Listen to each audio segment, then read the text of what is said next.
Hello, this is Striker Utasa doing a different kind of video. I usually upload, even though I haven't in a while, funny Let's Plays with my friends, which I do enjoy doing that kind of content. I plan on going back to that kind of content very soon, but just the whole quarantine's kind of messed me up with that aspect. But I've been wanting to kind of do different sort of content alongside of that. I did a little bit with the funny Minecraft parody video. God, those are just hilariously bad.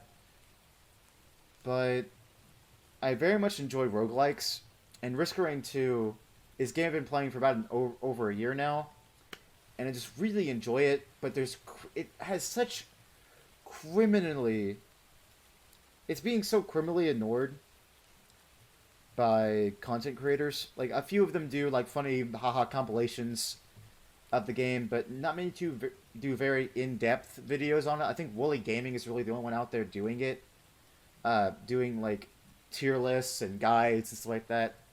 And I feel like that's so lame to just have one person talking about a game that deserves so much more. So one of these kind of chats about certain items or characters or aspects of the game, stuff like that. If you know Slay the Spire and you follow Jorbs, he has these things called Spire Side chats. We'll just take a card and talk about why it's bad, why it's good, and stuff like that. I kind of want to do the same, but with items, monsters, characters, stuff like, and those sorts of things with Risk of Rain 2. Just because I love this game and I want there to be more content out there. I want there to be more references out there for certain things. I want, if a new player shows up and they ask for a content creator to help learn the game, I don't want there to be only one reply. I want there to be tons of different places they can go to learn the video game. Instead of just, oh yeah, watch that guy. That seems so lame to me. This game deserves so much more. So today, on whatever the heck I'm going to call this, if you have a good idea, let me know. I kind of want to take a look at the Squid Polyp. This item has been memed to death because it looks like funny Pog. And it's just not great. It doesn't really do anything. And looking at the description, it's kind of easy to see why. Activating Interactable summons a squid turret that attacks nearby enemies at 100% plus 100% per stack attack speed. Lasts 30 seconds. There's nothing wrong with having a funny turret that can shoot enemies and stuff like that, especially even if it doesn't last very long. The issue is this: activating an interactable. It's basically just a slightly upgraded version of the fireworks, which is already not a great item. And this is just, it's not like Gasoline versus Will-O-Wisp, where this is like a decent AoE option. This is a fantastic AoE option. And, you know, ukulele, of course. There are many reasons why Fireworks is just straight up better than the Squid Polyp. Same reason why Goat Hoof and Red Whip. Why Goat Hoof is just way better than Red Whip. The Squid Polyp just doesn't really do anything. You press E on a barrel or something like that, and boom, you get a funny turret boy that'll shoot something and then die 30 seconds later. That's not very powerful, especially since the game now has a final boss, which has very few interactables, and pretty much besides dead drones and the Captain's Equipment Barrel, nothing that can proc the Squid Polyp. So any stacks that you have of that are not only doing nothing, but even detrimental, because you get this item back before, like Captain's Microbots, or, you know, crate glasses, AP rounds, just anything you've gotten before it. Because when you fight Mithrix in the last phase, you get items in reverse order. So if you picked up Shattering Justice as your last item, it would be the first one you get, and vice versa. Squid Polyp is getting in the way of you getting those good items back earlier, and it does nothing during the final boss. So what's the point of the item? And there are other things that, like, Guillotine's a fantastic item, and yet it doesn't do anything on the final boss. Guillotine helps you take down big threats like blazing elder Lemurians or overloading parents or glacial brass contraptions, like insane stuff like that. Where Squid Polyp would just look at them, go, and then die. It doesn't do damage. It's just there to dilute the green pool. Same with Left and Daisy, but that's a different video. And I have a different rework in mind for that item. But the Squid Polyp just... it needs a rework. You can't just buff the number to be 200% plus 200%. It needs a straight up rework. Either make it so on kill, you can create a Squid Polyp, much like the Interstellar Death Plant, which has gone from a decent item to a kind of insane item with Forgive Me Please, because you just get to spawn giant healing fields wherever you go. This bad boy right here, one of the best equipment in the game, in my opinion, especially in multiplayer, because one person's already picking up a lot of on-kill items like Accurate or Artificer, characters like that. But Interstellar Death Plant is insane with that item. So think about what would happen if you got an on-kill Squid Polyp with Forgive Me Please. Now you're spawning a ton of turrets that are all shooting at enemies. They all last only for 30 seconds, but that's fine because you're spawning so many of them. It becomes a very, very strong interaction, and I love it when items interact with each other. Like Soulbound Catalyst and Forgive Me Please. This is one of the strongest combinations in the game, because one activates your on-kills, the other one reduces your equipment on kill. Do you see the very strong interaction here? This would actually break the game with a Gesture of the Drowned, because it would just spawn infinite little little Forgive Me Pleases. And I love this game when there are these really cool interactions between items like Bustling Fungus and Yukahana's Opinion. Let me see if I can find it here. Right here. On Engineer. It's such a cool interaction because your turrets are just constantly spewing out these really cool flaming death skulls that are killing everything in sight. And if you've ever gotten a run where you have like even 3 fungus and a Nukahana's on an Engineer, it's insanity. And that's the part of Risk Rain 2 that I just absolutely love. When it becomes insanity. My mouth is dry as heck. I should have grabbed some water before recording this. Or another really fun interaction is... frick, where is it? Medkit and Corpse Bloom. Now, if you've never tried this before and you're just very wary of Corpse Bloom because of the maximum of 10% per stack, I highly recommend you give it a try, especially if you're going for boss kill or obliteration. It's probably my favorite Lunar item just because of the interactions with Medkit. If you proc just one Medkit with a Corpse Bloom, I did not mean to exit out the logbook, you'll basically be healing an insane amount. Like, it is ridiculous how much you'll be healing with just like 3 Medkit and a Corpse Bloom. You'll go from like 10% of your max HP to pretty much full in like 3 seconds. It's ridiculous, especially on you don't want to grab it if you're looping, but if you're obliterating or you're going for boss kills, it's amazing. I love those kind of interactions. And Squid Polyp just doesn't really have any. Another really cool interaction is Razor Wire, Repulsion Armor Plate, and Hellfire Tincture. One lights you on fire, one deals damage while you're being damaged, and one prevents damage. Or one prevents a lot of damage. So instead of, getting your lit on fire and taking a lot of damage, you're taking 1 per tick, and you're dealing insane amounts of damage with Razor Wire. Again, another very strong interaction on Engineer with his turrets, because you can light your entire all your turrets on fire.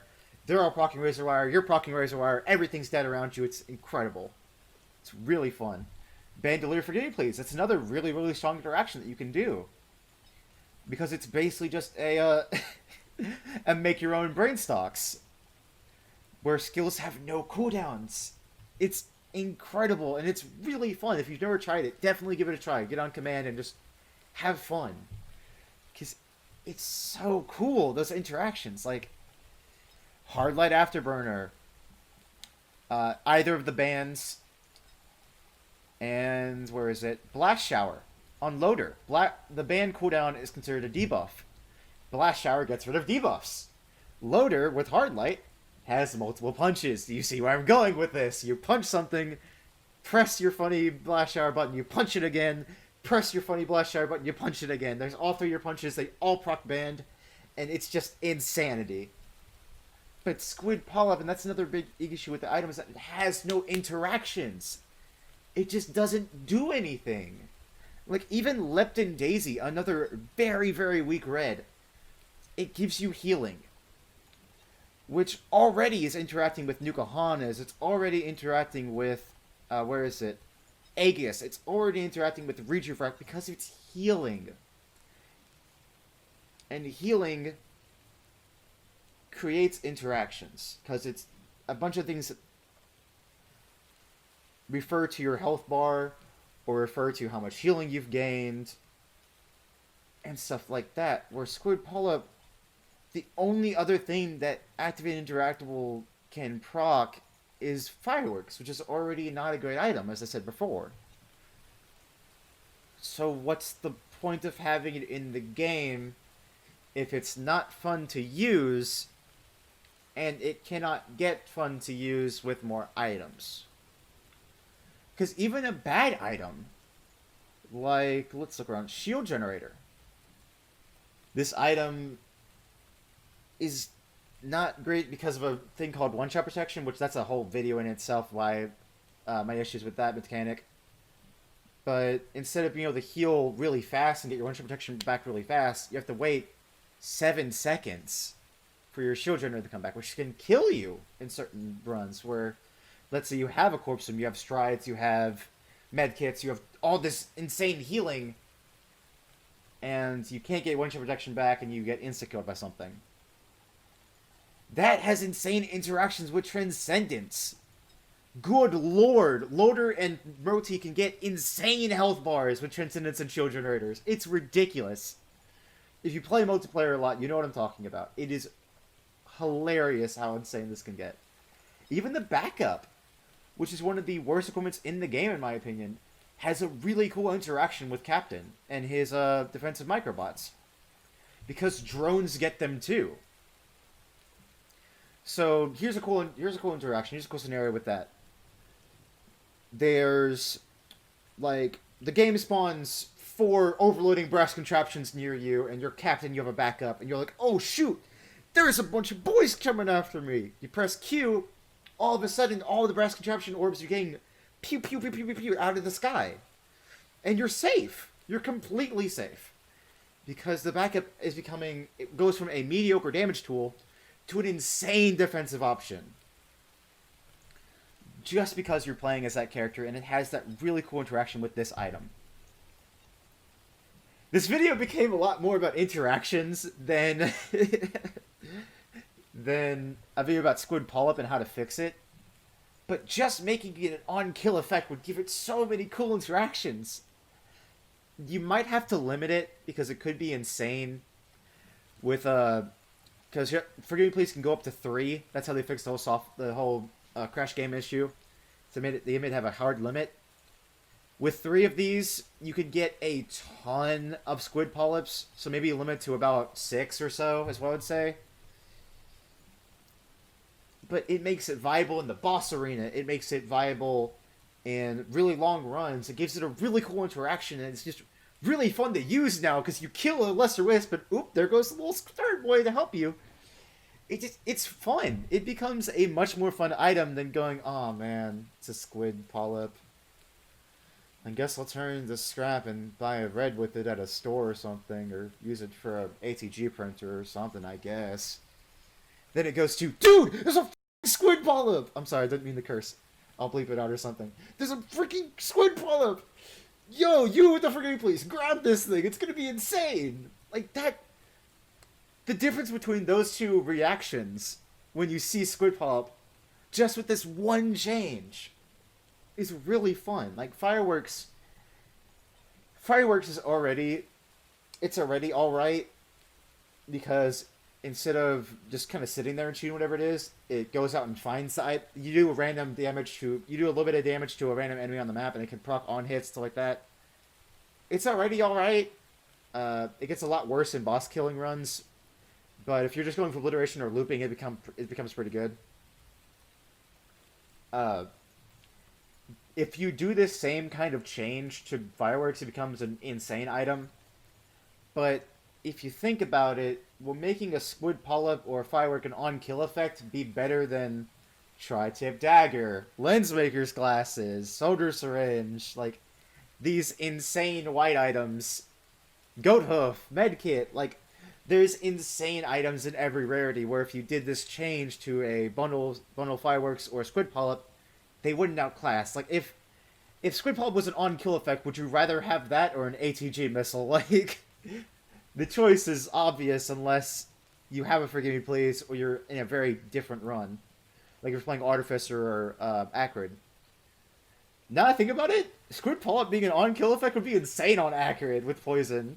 You just have Squid Polyp with that Sails with attack speed, just finishing off all the one-hit wisps. Like that's a really fun character interaction. Where without that change, it's like you get a little wisp down, then you hit a barrel, and then it does that.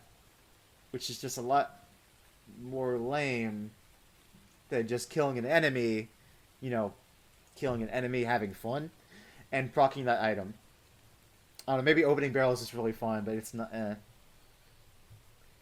It's just, I keep thinking about it, I keep getting excited about the possibility of Squid Polyp with Forgive Me Please. It'd be so much fun.